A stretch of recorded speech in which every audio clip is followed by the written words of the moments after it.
प्रभु कि कई बार ऐसा होता है, आप किसी रिश्ते में होते हो और आप मर्यादाओं को निभाते जा रहे हो, बट वो मर्यादाएं आपको और आपके परिवार को अपमानित कर रही हैं, और कोई इंसान जो आपके साथ खड़ा है, जिसके साथ जीवन साथी बन के आप आए हो, वो आपको सपोर्ट नहीं कर रहा है और आप उसके खिलाफ आवाज उठाते हो, तो क्या हम गलत हैं?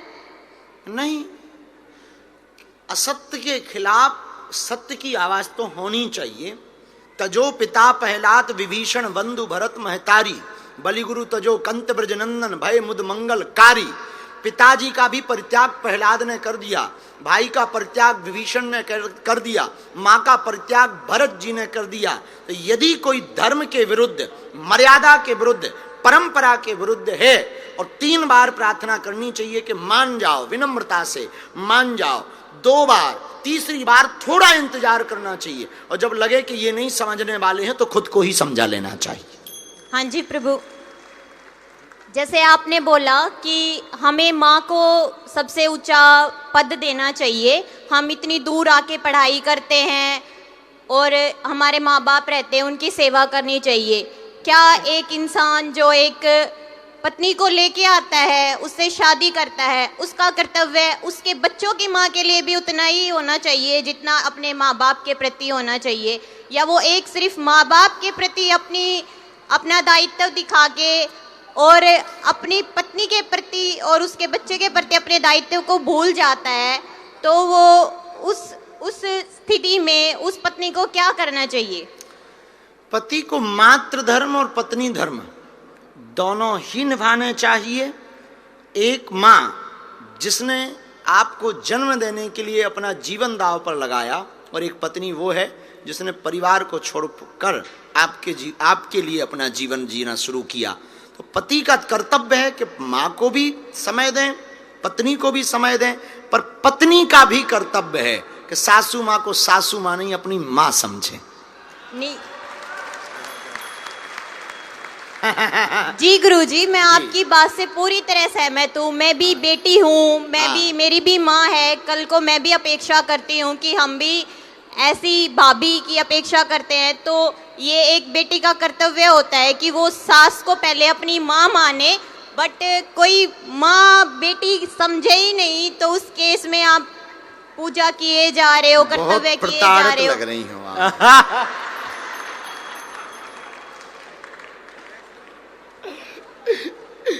चलो, इस पर तो यही है कि भगवान आपकी सासू माँ को सद्बुद्धि दें। फिर भी आप अपना कर्तव्य निभाओ बहन, फिर भी कर्तव्य निभाना, और आपकी सासू माँ को सद्बुद्धि मिले। आओ, ऐसी हम प्रार्थना कर रहे हैं। अब आज के बाद कहीं लड़ाई और बढ़ ना जाए। गुरुजी सीताराम। सीताराम। एक बात हम इस बहन की बात को पूरी करना चाह रहे। सासू माँ चाहती हैं कि जो बहू आए वो बेटी की तरह रहे, बहू चाहती कि जो सासू माँ मिले वो हमको माँ जैसा लाड़ दे। पर एक कमी है, बहू बेटी नहीं बनना चाहती और सासू माँ माँ नहीं बनना चाहती। यदि सासू माँ बहू को वास्तविक बेटी मानना चाहते तो जैसी बेटी को फ्रीडम था वही फ्रीडम यदि बहू को दें, और बहू भी यदि सासू माँ को माँ के रूप में देखना चाहती तो वो जैसी अपनी माँ के लिए अति से ज्यादा समर्पित थी वैसी सासू माँ के प्रति समर्पित रहें। हमें लगता है घर घर की महाभारत खत्म हो जाए। जी जय सिया राम। जय सिया राम। सीताराम। गुरुजी आप यहाँ पे आए, हम सबसे पहले तो इस बात का बहुत धन्यवाद करते हैं। हम अपने देश से इतना दूर रहते हैं और अपनी कह लीजिए कि जितनी पूजा पाठ भारत में होता है और पवित्रता वहाँ पे है, तो यहाँ पे आके एक तरह से एक आपके आने से एक उजाला हो गया और एक उम्मीद और आशा सबको जगी।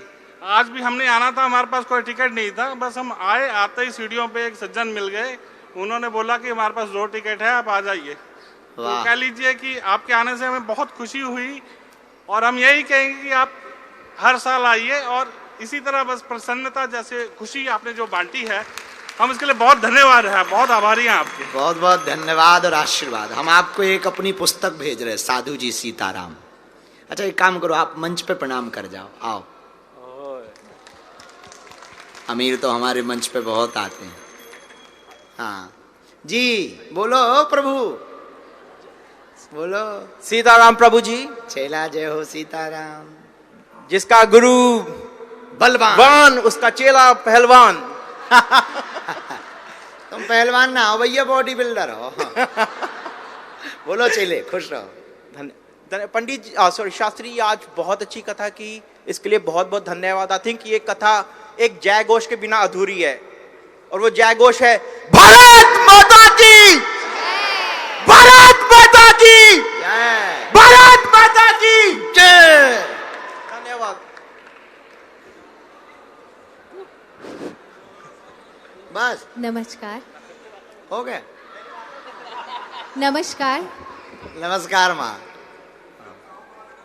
मेरा नाम साउंड वाला भारत से ही है भैया, चेक कर लीजिए जो अभी जय घोष लगा है। नमस्कार, मेरा नाम नमस्कार, स्नेहा माँ। है, और मैं तहे दिल से आपका शुक्रिया अदा करना चाहूँगी, क्योंकि हम आए थे संत सत्संग के लिए। हाँ संत सत्संग के लिए आए थे। हाँ। और जब यहाँ आए और सत्संग शुरू हुई, ये सत्संग भारत के लिए, भारत से आया हुआ सत्संग है, और ये ऐसा सत्संग दुनिया के हर कोने में हो, यही मैं चाहूँगी। और आई थिंक यहाँ पे हर एक इंसान जो बैठा है वो यही चाहेगा। आप समझ रहे हो मैं क्या बोल रही हूँ? और ये सत्संग हमेशा ऐसा ही होता रहे, यही प्रार्थना। बहुत धन्यवाद। इन्होंने एक लाइन बोली, शायद आपने ना सुनी हो, भारत से आया सत्संग भारत के लिए। हाँ, ये बड़ी बात थी कि हाँ, बात सही है कि भारत की बात भारत से आकर के कर रहे हैं अपने भारतीयों के साथ। तो यदि हमारे अंदर ये देश प्रेम जागेगा, जागा ही है, जगाना क्या है, तो और प्रबल हो जाए। और बोलो भैया। जय श्री राम बाबा जी। ना Shri Ram, I am not baba. नहीं बाबा जी। धन्यवाद आने के लिए। 2 साल पहले यहाँ मैंने एक अपनी मित्र से कहा था, मैंने कहा अब समय आया, हम दोनों मिलके चलेंगे बागेश्वर धाम जी के पास।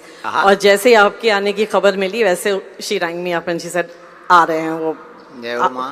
थैंक यू वेरी मच यहाँ आने के लिए। और जी, मेरा नाम है प्रवीणा मित्तल, और मैं भारत से हूँ, और मैंने हमेशा यही कहा है मैं भारत से हूँ। 3 पीढ़ियों से फौजी हैं, हम लोगों के लिए तो सिर्फ भारत ही भारत है।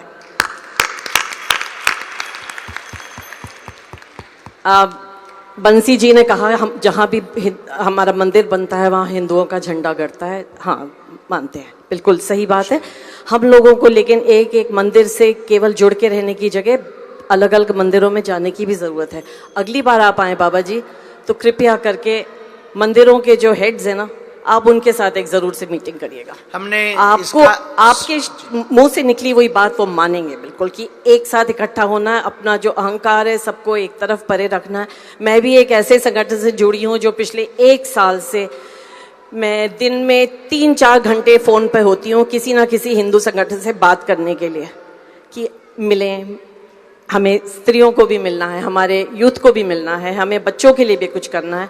और हमें केवल पूजा पाठ तो 1000 साल पहले भी हमारे देश में सब करते थे, बावजूद उसके हम अपना धर्म का बहुत क्या बोले उसको नहीं डिफेंड कर सके थे। अब भी ये केवल पूजा करने की जगह हमें उससे आगे बढ़कर अपनी जनरेशन को जागरूक करना है कि अब मैं आपको क्या बता रही हूँ, तो आप बताएंगे सबको।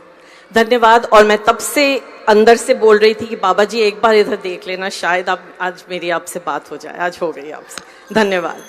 आपने कहा कि यहाँ के मंदिरों के प्रमुखों से मिलना है, तो खुशखबरी ये है 14 तारीख को सिडनी में हम मंदिरों के प्रमुखों को मिलकर के संवाद कर रहे हैं।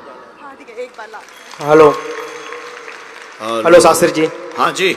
मेरा बेटा 9 साल का है, इसको भी दिखाती हूँ। इसको समझ कुछ नहीं आता बट ये फॉलो जरूर करता है और सुनता भी है। बोलो। जय Shri Ram. What's your name? Aryan. Oh, where are you from? India.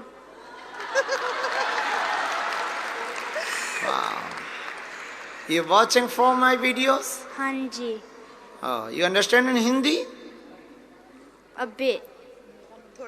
A little bit. Little bit. Okay. You like in India? Yeah. Okay. गुरुजी आपके चरणों में मैं चाहती हूँ कि आप मेरे मम्मी पापा जो इंडिया में अकेले रहते हैं उनके लिए भी अर्जी लगाएं। मेरा भाई मेलबर्न में है, मैंने बहुत पुश भी किया कि आपके पास जाए, पता नहीं उसका हो नहीं पाता। कहाँ रहते हैं? भैया मेलबर्न में है और मम्मी पापा अभी पंजाब में ही हैं। कहाँ? पंजाब में। पंजाब में? हाँ। उनको भेज देना बागेश्वर धाम। वो बहुत कोशिश करते हैं पर थोड़ा एज की वजह से अकेले नहीं जा पाते।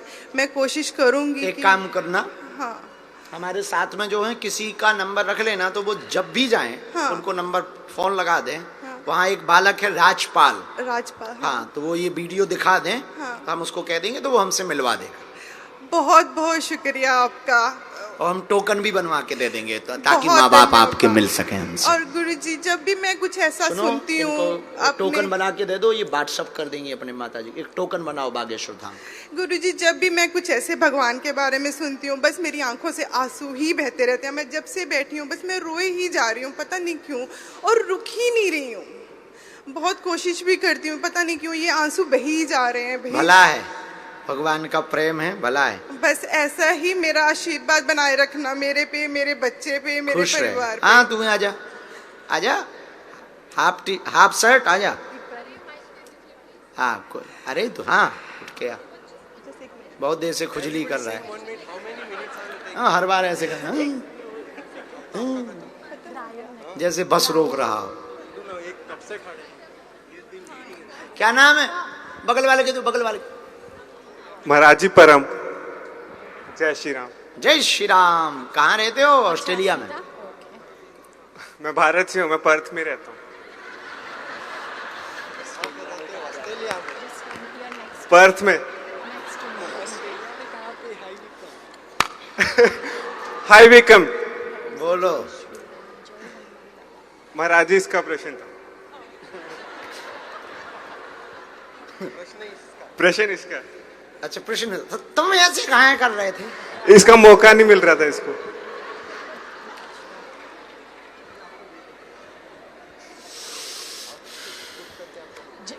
दे दीजिए। जी बोलो। जय श्री राम। जय श्री राम। क्या नाम है? हिमांशु कालरा। जब नाम जप करते हैं तो रेगुलर बेस पे नाम जप करते हैं, पर बार बार माइंड डिवर्ट हो जाता है, चाहे वो कैलकुलेटर कर रहे हैं।